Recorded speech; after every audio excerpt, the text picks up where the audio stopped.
Something that stuck with me is actually something that Kobe Bryant said. It wasn't Baron Davis. It was another point guard. Had this game where he went 0 for 9 in the first half. So in the first half of the game, he went 0 for 9 shooting. And then he ended the game 0 for 9. A reporter asked Kobe, was like talking about the game, it was like, yeah, he went like 0 for 9. Like, what do you think about that? And Kobe was like, 0 for 9?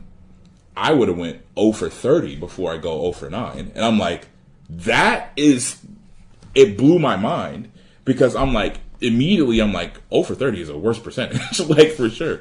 But it's like, if you go 0 for 9 in the first half and then you still only have, that means you quit. That means 9 was the amount of perceived failures that it took you to say, okay, I can't, like, I'm passing up on that for, like, from here on out. And now, granted, Kobe is a different player than a lot of other players, but it's just to say that, like, you know, and I'm speaking from experience, but I'm also speaking from, like, perception of the other people's experiences. It's like, if somebody were to tell you you're going to make your 31st shot, but you're going to miss every single shot until number 31. And then after number 31, it's going to be, you know, maybe you make half of your shots, maybe you make a third of your shots. Does that mean that you don't take 30 shots, or are you going to try to get those 30 shots out the way? And I think that's like a really good, you know, thing when it comes to like repurposing and like thinking about projects that you're submitting out. It's like, I tried this way, wasn't successful. I might try that way again. I might try that way 5 more times. And then the next time, I'm going to try a different way. And then the next time, I'm going to try a different way. I'm going to keep trying. I'm going to keep putting attempts out there. But I'm never going to be like, oh, I've taken the amount of shots that I'm willing to take. One of the things, if we're using like basketball, if you think about shot, it doesn't really matter where you take the shot from. They're all considered shots.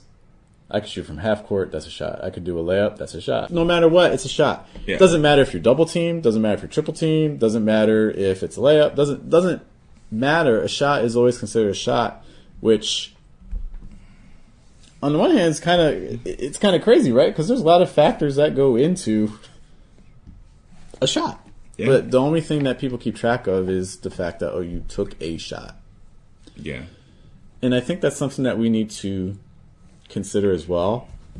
I think that if for your art or your writing, I think it can be really helpful to put yourself in a position where you have to take on that role of, technically it's kind of gatekeeping, but if you don't like that term, you could say judge or reviewer or whatever the term may be, curator, who determines if a piece moves forward and is accepted or not. Mm. Because once you do that, you understand that the reasons for a work being accepted or rejected have very often little to do with the quality of the work. Whereas I think for a lot of poets and artists who get those rejections, who get upset about it, I think a lot of times we're taking that as like almost like condemnations on the quality of what we produce, when in reality there's obviously other factors at play, right? There's a difference between taking a shot at full court versus taking a layup. We don't take it that way, though. We only see it as, oh, you took a shot, especially if you're just looking at the box score, right?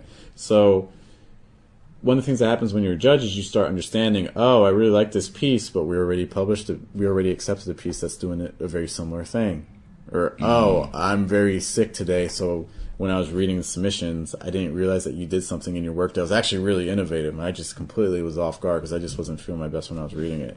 Or it could be, oh, we saw a lot of pieces this issue that almost went for a theme. So it's like, oh, let's make kind of like a themed issue, kind of special, impromptu.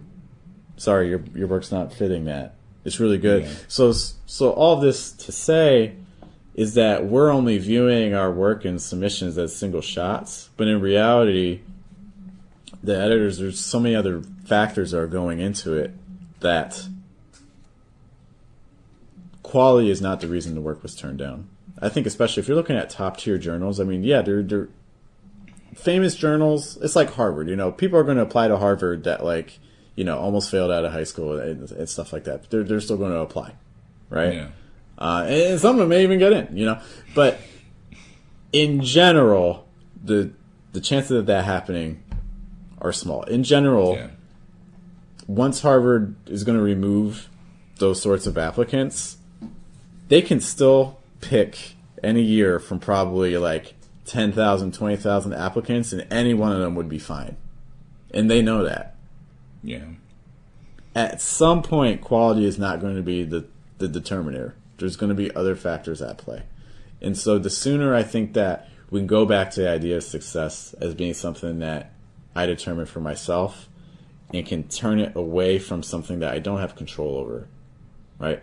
I don't have control over the defense the team plays on me. I don't have control over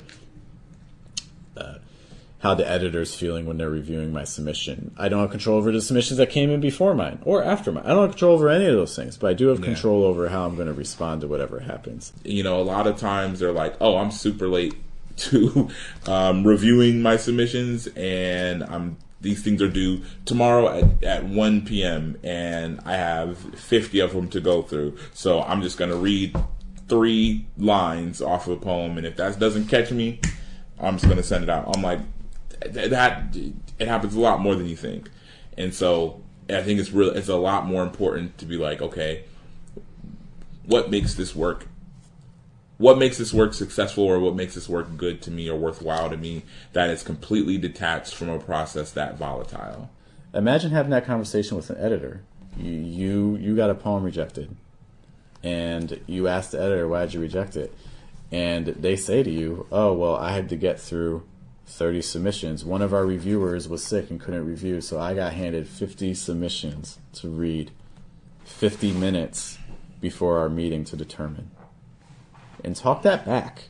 Like, oh, so you had to read 50 submissions in 50 minutes for your meeting. Yeah. And then ask yourself, I want to give that person power over me to like determine how I feel about my work? Yeah. Because I could see that situation happening at a journal. I refuse to believe of all the journals that are out there right now, there are hundreds if not thousands, that a situation like that has never happened. I refuse to believe. I refuse to believe that. It's for sure happened. Change the metric. Focus on something else that you do have control over. I don't want to get upset because someone else, for whatever, has some power over me. I'm the one that has power over me. Like, I'm going to focus on things I can control. Yeah. And I'm going to determine my happiness and my joy entirely on that.